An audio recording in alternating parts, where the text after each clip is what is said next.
విశ్వవిఖ్యాత నట సార్వభౌముడు తెలుగుదేశం పార్టీ వ్యవస్థాపకులు స్వర్గీయ ఎన్టీఆర్ శత జయంతి ఉత్సవాలు జరపాలని టీడీపీ అధినేత చంద్రబాబు నిర్ణయించారు. ఎన్టీఆర్ సొంత ఊరు నిమ్మకూరులో జరగడం గర్వకారణమని టీడీపీ రాష్ట్ర అధ్యక్షులు కింజారపు అచ్చెన్నాయుడు అన్నారు.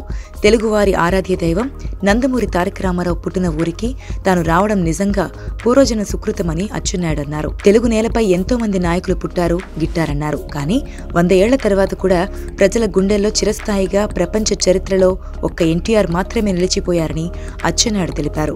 ప్రపంచవ్యాప్తంగా అన్ని రంగాల్లో తెలుగువారు రాణిస్తున్నారంటే ఎన్టీఆర్, చంద్రబాబు కారణమని అచ్చెన్నాయుడు అన్నారు.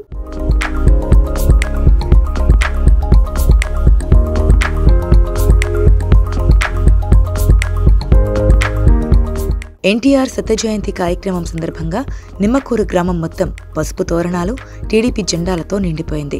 దివంగత ఎన్టీఆర్, చంద్రబాబుల భారీ ఫ్లెక్సీలను అభిమానులు ఏర్పాటు చేశారు. ఎన్టీఆర్ శత జయంతి ఉత్సవాలు ఘనంగా జరిపేందుకు టీడీపీ నేతలు, కార్యకర్తలు, తెలుగువారందరూ ఉత్సాహం చూపుతున్నారు. తెలుగుదేశం పార్టీ తరపున ఎన్టీఆర్ శత జయంతి ఉత్సవాల్లో భాగంగా తెలుగు రాష్ట్రాల్లో 100 బహిరంగ సభలు నిర్వహించాలని టీడీపీ అధినేత చంద్రబాబు నిర్ణయించారు. తొలి సభను హైదరాబాద్లో నిర్వహించగా రెండో సభను నిమ్మకూరులో నిర్వహించారు. 100వ సభను రాజమహేంద్రవరంలో తెలుగు జాతి కనీ విని ఎరుగని రీతిలో ప్రపంచం గర్వించేలా నిర్వహించాలని చంద్రబాబు పిలుపునిచ్చారు.